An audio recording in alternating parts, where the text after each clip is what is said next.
नमस्कार विद्यार्थियों, कल हमने गुप्त साम्राज्य के बारे में अध्ययन किया था और अब गुप्त साम्राज्य के आगे के जो राजा महाराजा हैं उनके बारे में हम अध्ययन कर रहे हैं। देखो, गुप्त साम्राज्य जो कि 275 से 550 ईस्वी तक रहा था, ठीक है।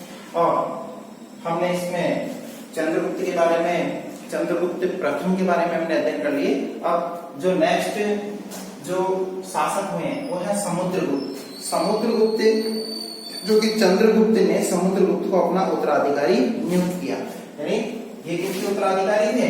चंद्रगुप्त के। चंद्रगुप्त ने समुद्रगुप्त को, किसको?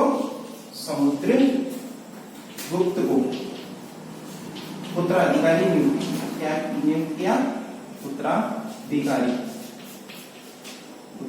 इनको बनाया गया था, ठीक है।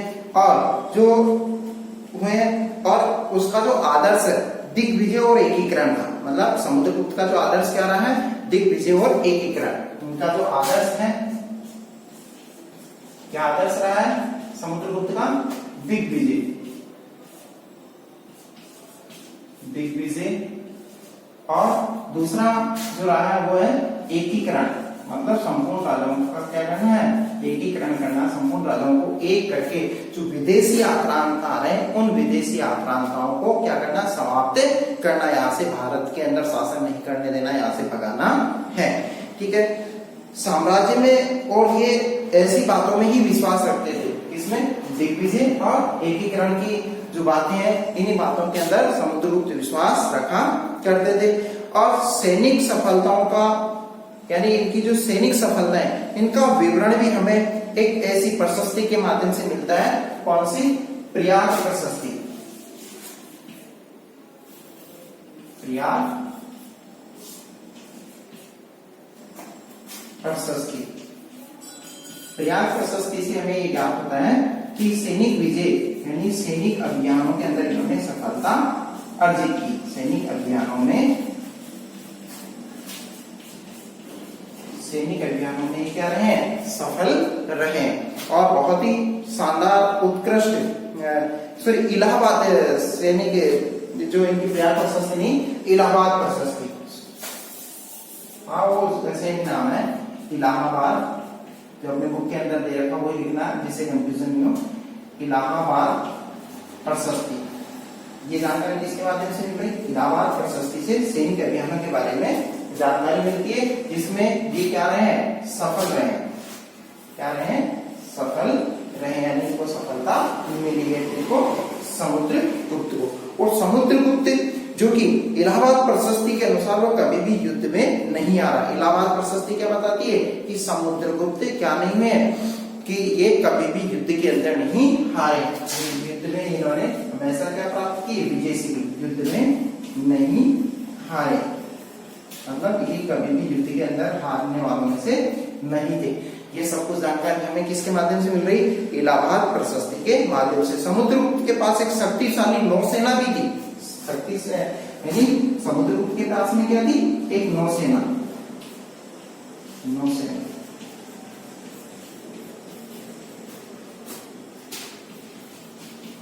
एक नौसेना भी थी, जिसके माध्यम से इन्होंने समुद्र तटीय क्षेत्रों के अंदर भी अपना एकाधिकार कायम किया था। जो समुद्र पार जो प्रदेश है उनमें भी इन्होंने अधिकार कर लिया था, ठीक है। और समुद्रगुप्त के पास शक्तिशाली नौसेना, वह इनके द्वारा क्या किया गया? अश्वमेध पराक्रम यज्ञ भी इनके द्वारा किया गया था। कौन सा यज्ञ इनके द्वारा किया गया था? अश्वमेध पराक्रम यज्ञ के द्वारा। अश्वमेध पराक्रम यज्ञ इनके द्वारा किया गया था। इनके द्वारा किया गया था समुद्रगुप्त के द्वारा।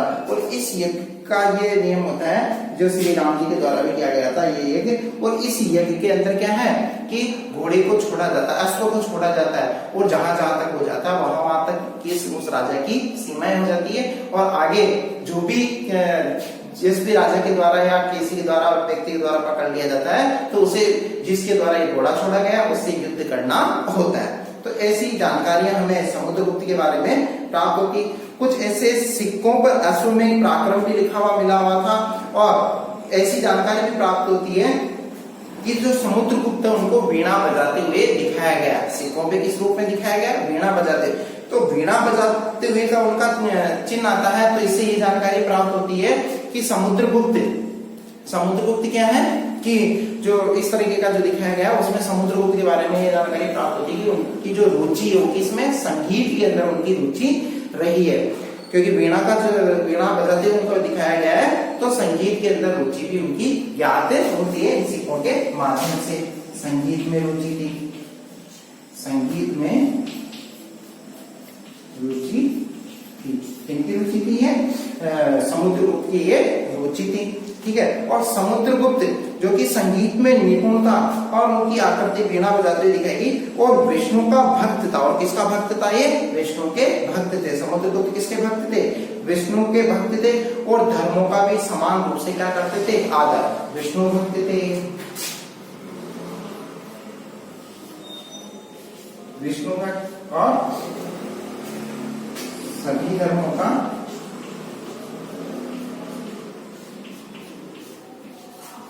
समान आदर, ये इनके द्वारा किया जाता था। ये सब कुछ उपलब्धियां इनके बारे में हमने अर्जित की है, समुद्रगुप्त के बारे में अर्जित किए। अब नेक्स्ट जो उत्तराधिकारी है समुद्रगुप्त के पश्चात जो हुए हैं उनके बारे में हम अध्ययन करते हैं। और समुद्रगुप्त के पश्चात जो है वो चंद्रगुप्त द्वितीय, हमने चंद्रगुप्त प्रथम के बारे में अध्ययन किया था, अब है चंद्रगुप्त द्वितीय।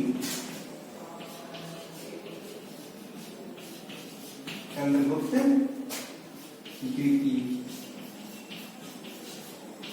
चंद्रगुप्त द्वितीय जो है वो 380 से 412 तक इन्होंने शासन किया था। सबसे कब तक, 380 से 412 ईस्वी तक, 412 ईस्वी तक इनका शासन काल रहा था। चंद्रगुप्त द्वितीय समुद्रगुप्त का पुत्र था। ये किसका बेटा था, इनका पुत्र, किनका था ये, समुद्रगुप्त का पुत्र कौन है, चंद्रगुप्त द्वितीय इनके पुत्र में, जिसका नाम देवराज तथा देवगुप्त भी मिलता है। यानी इनको किस नाम से जाना जाता है, चंद्रगुप्त को द्वितीय को देवराज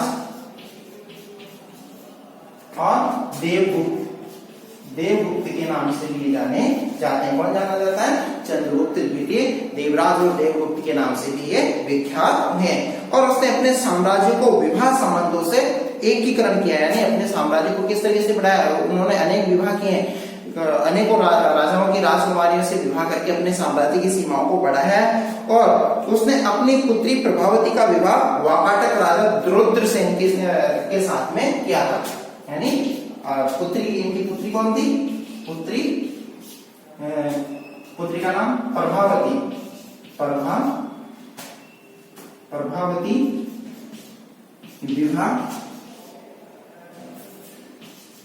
विवाह जो किया गया था वो वाकाटक के राजा थे, वाकाटक राजा कौन, रुद्रसेन जो वाकाटक के जो राजा हैं रुद्रसेन से किया गया। और उनकी मृत्यु के पश्चात प्रभावती अपने छोटे पुत्र को क्या करती है, सम्राट घोषित करती, गद्दी पे बिठाकर राज्य की वास्तविक शासिका बन जाती है, यानी शासक बन गई, मतलब राज्य की वास्तविक शासक कौन बन गई है, वाकाटक की प्रभावती का जो पुत्र है वो इस रुद्रसेन की मृत्यु के बाद में वो राजा बन जाता है। तो इस तरीके से इसका साम्राज्य आगे से आगे फैला था। चंद्रगुप्त द्वितीय ने पश्चिम मालवा व गुजरात, यानी कहाँ का इनका साम्राज्य था, पश्चिम मालवा व गुजरात क्षेत्र में तक इनका साम्राज्य फैला हुआ था। उज्जैन को उसने अपनी द्वितीय राजधानी बनाया, यानी सेकंड राजधानी किससे बनाई, द्वितीय राजधानी। ये जो राजधानी बनाई गई थी वो किसको बनाया गया था, उज्जैन को इनके द्वारा द्वितीय राजधानी बनाई गई थी, ठीक है। और उन्होंने विक्रमादित्य की उपाधि भी धारण की। चंद्रगुप्त प्रथम ने तो क्या चलाया था, गुप्त संवत चलाया था, और इन्होंने विक्रमादित्य की उपाधि धारण की।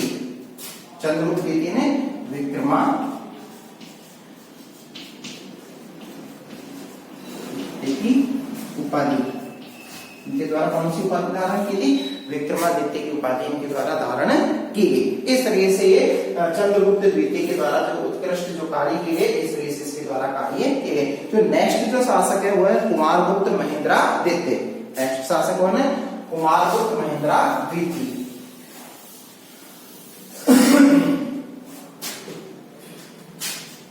कुमार गुप्त महेंद्रा द्वितीय जो क्या हुए? नेक्स्ट शासक हुए। और चंद्रगुप्त द्वितीय के बाद उसका पुत्र, चंद्रगुप्त द्वितीय के बाद उसका जो पुत्र है कुमारगुप्त, ये किसका बेटा हो गया? चंद्रगुप्त का। देखो, समुद्रगुप्त का पुत्र चंद्रगुप्त द्वितीय और चंद्रगुप्त द्वितीय का पुत्र कुमारगुप्त महेंद्रा द्वितीय हुए, जिन्होंने कुमारगुप्त को ही नालंदा विश्वविद्यालय का संस्थापक माना जाता है। ये किसके संस्थापक हैं? नालंदा विश्वविद्यालय के संस्थापक। मतलब इनके द्वारा नालंदा विश्वविद्यालय की जो स्थापना की गई है, इनके द्वारा की गई है कुमारगुप्त महेंद्रा द्वितीय के द्वारा इसकी स्थापना की गई, नालंदा विश्वविद्यालय की स्थापना की गई। ठीक है। और इनके द्वारा जो क्या है कि सौराष्ट्र के बंगाल तक फैला था। इनका जो राज्य कहां तक फैला था? सौराष्ट्र। सौराष्ट्र कहते हैं गुजरात, यानी सौराष्ट्र से बंगाल तक। कहां तक था? बंगाल तक इनका साम्राज्य था। इन्होंने अपने साम्राज्य को कहां तक फैला रखा था? सौराष्ट्र से बंगाल तक अपने साम्राज्य को फैला रखा था। और राज्य के अंतिम दिनों में उसने पुष्यमित्र के विद्रोह का सामना भी किया है। इनके द्वारा कौन से विद्रोह का सामना किया गया था? पुष्यमित्र के द्वारा विद्रोह भी कर दिया गया था। पुष्यमित्र के द्वारा राज्य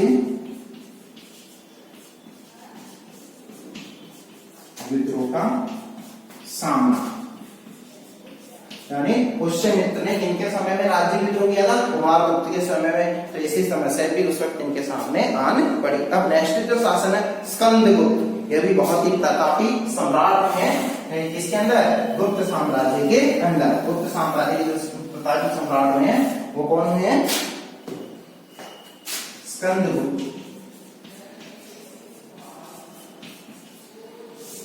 स्कंदगुप्त के बारे में हम अध्ययन करेंगे, जो कि इनका 455 से 467 तक, 455 से 467 तक, 67 ईस्वी तक इन्होंने शासन किया था। 455 से कब तक किया था? 467 ईस्वी तक इनका शासन रहा था। और इनका रहा था 414 से, अब से 414 से कब तक रहा था? 455 ईस्वी तक कुमारगुप्त का। और स्कंदगुप्त का वो 455 से 467 तक इनका जो साम्राज्य रहा। यानी ये स्कंदगुप्त ज्येष्ठ पुत्र न होते हुए भी राज्य का उत्तराधिकारी, यानी बड़ा बेटा, राजा का जो बड़ा बेटा होता है वो क्या बनता है? शासक बनता है। ये ज्येष्ठ पुत्र नहीं होते हुए भी क्या बने? राज्य के राजा बने, यानी गुप्त साम्राज्य के शासक बने। ठीक है। जूनागढ़ अभिलेख, एक अभिलेख जो प्राप्त हुआ है, जूनागढ़ अभिलेख के माध्यम से जानकारी हमें ज्ञात होती कि स्कंदगुप्त ने मौर्यों द्वारा निर्मित सुदर्शन झील का इनके द्वारा क्या किया गया है? जीर्णोद्धार करवाया गया, यानी उसकी मरम्मत करवाई गई है। किनके द्वारा करवाई गई है? स्कंदगुप्त के द्वारा करवाई गई है। और जूनागढ़ अभिलेख से ही इस बात का भी उल्लेख मिलता है। कौन से? जूनागढ़ अभिलेख के माध्यम से ही, यानी जूनागढ़ अभिलेख, यह है जूनागढ़ अभिलेख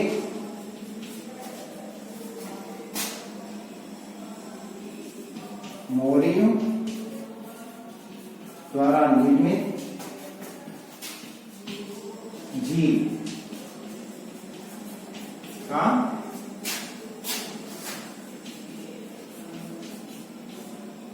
जीर्णोद्धार किनके द्वारा करवाया गया था? स्कंदगुप्त के द्वारा। अब दूसरी जानकारी ये प्राप्त होती है किसके माध्यम से, जूनागढ़ अभिलेख के माध्यम से ये जानकारी प्राप्त होती है कि सिंहासन पर बैठते समय स्कंदगुप्त को मलेच्छों का भी सामना करना पड़ा था। यानी इनका विद्रोह किससे हुआ था, यानी झगड़ा किससे हुआ था, विवाद रहा किनसे, मलेच्छों से,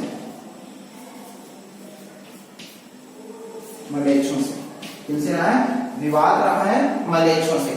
तो इनको मलेच्छों से भी क्या करना पड़ा, विवाद करना पड़ा था। और साथ ही कुख्यात हुनों, और उसी समय एक और आक्रमण हुआ था मलेच्छों से, वह हुनों से संघर्ष, हुनों से भी इनको क्या करना पड़ा था, संघर्ष करना पड़ा था। इतनी बड़ी समस्याओं का इनके द्वारा सामना किया गया था। और इसी के साथ स्कंदगुप्त ने अंततः हुनों को क्या कर लिया, पराजित, और हुनों से संघर्ष वह पराजित किया। इनको पराजित किया, हुनों को इनके द्वारा पराजित कर दिया गया। तो इस तरीके से प्रमुख शासक हुए हैं गुप्त साम्राज्य के, जिसके बारे में हमने अध्ययन किया किस तरीके से इन्होंने शासन किया था और इनकी क्या क्या खूबियां रही, कहां इन्होंने किस तरीके से अपने शासन को बढ़ाया घटाया, इसके बारे में हमने अध्ययन किया। अब हम अध्ययन करेंगे कि गुप्त साम्राज्य की सांस्कृतिक उपलब्धियों के बारे में। गुप्त साम्राज्य की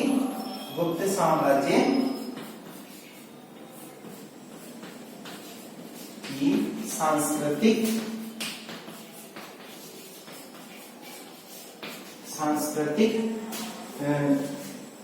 उपलब्धियां।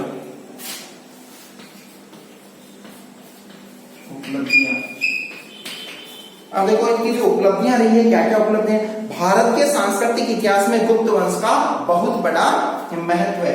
यानी सांस्कृतिक उपलब्धियों के अंदर इनका बड़ा योगदान है,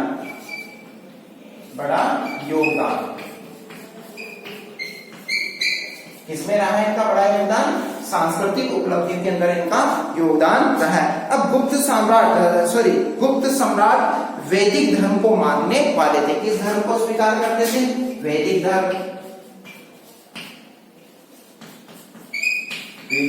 वैदिक धर्म के मानने वाले, कौन से धर्म को स्वीकार करते थे, वैदिक धर्म को ये मानते थे। बौद्ध, और इन्होंने समुद्रगुप्त तथा कुमारगुप्त ने अश्वमेध यज्ञ किया। दो प्राक्रमी राजाओं ने यज्ञ किया। किसने, समुद्रगुप्त और कुमारगुप्त द्वारा यज्ञ,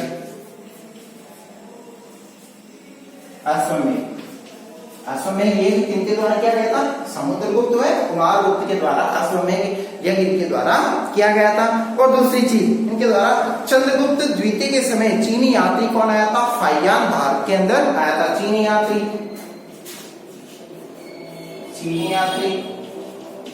कौन, फाइयान इनके समय यहाँ पे भारत के अंदर आया था। ठीक है, फाइयान यहाँ पे भारत के अंदर आया था। किसके समय आया था, चंद्रगुप्त के समय भारत के अंदर आया था। और राजकाज की भाषा उस समय जो हुआ करती थी, जो राज्य के जो कार्य किए जाते थे उसके अंदर जिस भाषा का प्रयोग किया जाता था वो कौन सी भाषा होती थी, संस्कृत। किसका प्रयोग करते थे, संस्कृत भाषा का प्रयोग। संस्कृत के अंदर ये राजकार्य किया जाता था, संस्कृत भाषा का प्रयोग। कौन सी भाषा का ये प्रयोग करते थे, संस्कृत भाषा का इनके द्वारा प्रयोग किया जाता था। ठीक है, और उसी समय यहाँ जो हुए हैं, जो इनकी जो जानकारी मिलती है, राजकाज की भाषा संस्कृत और अभिज्ञान शाकुंतलम जो कि संस्कृत के अंदर लिखा हुआ, किनके द्वारा, महाकवि कालिदास के द्वारा। ठीक है, और मृच्छकटिका नाटक के लेखक शूद्रक, मुद्रा राक्षस इत्यादि से हमें गुप्त साम्राज्य की जानकारी मिलती है। रामायण, महाभारत तथा मनु संहिता इत्यादि से हमें किसके वर्तमान रूप में गुप्त काल में भी सामने आई है। यानी गुप्त काल के समय भी इन ग्रंथों के माध्यम से ये जानकारी मिलती है गुप्त साम्राज्य के बारे में। गुप्त काल में जो अच्छे विद्वान हुए उनमें आर्यभट्ट हुए, वराहमिहिर हुए, ठीक है, और ब्रह्मगुप्त हुए इत्यादि ये शासक उस समय हुए थे, जो कि महान गणितज्ञ के रूप में ये जाने जाते हैं। और गणित तथा ज्योतिर्विज्ञान और गणित तथा ज्योतिर्विज्ञान के विकास में बहुत बड़ा गुप्त साम्राज्य का योगदान रहा है। इसी काल में दशमलव प्रणाली का भी आविष्कार हुआ। कौन सी प्रणाली का आविष्कार हुआ? दशमलव प्रणाली का आविष्कार। दशमलव प्रणाली का आविष्कार इस समय हुआ था। ठीक है। और जो वास्तुकला, चित्रकला, धातुकला तथा झांसी और कानपुर के अवशेषों से ये हमें जानकारी प्राप्त मिलती है। अजंता एलोरा की गुफाओं से, ठीक है, दिल्ली में स्थित लौह स्तंभ जो कि चंद्रगुप्त द्वितीय के द्वारा उसका निर्माण किया गया था, जो आज भी वो खड़ा हुआ है, ठीक है, जिसपे सर्दी गर्मी वर्षा किसी का भी उस पर असर नहीं हुआ। तो ये इत्यादि इतिहास की जानकारी में गुप्त साम्राज्य जो 80 फुट ऊंचा है और बुद्ध की तांबे की मूर्ति 80 फुट ऊंची, ठीक है, तथा सुल्तानगंज में स्थित है, और 7.5 फुट ऊंची बुद्ध की तांबे की प्रतिमा जो कि ये इसके विकास के द्योतक यानी गुप्त साम्राज्य की सांस्कृतिक उपलब्धियों की जानकारी हमें प्राप्त करते हैं। इसके बारे में हम अध्ययन करेंगे गुप्तकालीन समाज के बारे में। नेक्स्ट क्लास के अंदर जो अध्ययन किया जाएगा वो गुप्त समाज के बारे में अध्ययन करेंगे। धन्यवाद।